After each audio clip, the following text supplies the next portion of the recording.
how to add friends in Race Max Pro or play with them.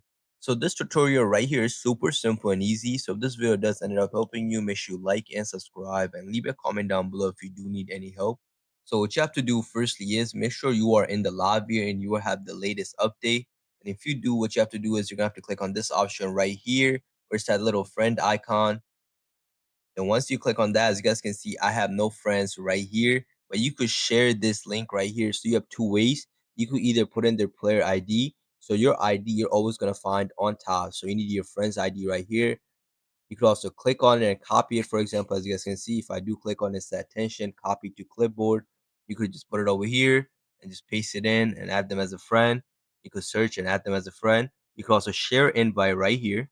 And once you click on share invite, as you guys can see, you have many options: Messenger, Facebook, iMessage. You can send it to them, whatever. You could also send it to them, so they could also add you. If you do send this, they don't even need your ID. They could just automatically click on the link and add you as a friend.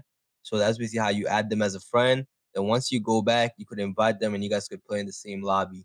So if this video helped you, make sure you like, subscribe, and leave a comment down below. If you need any help, make sure you let me know in the comment section. Thank you for watching.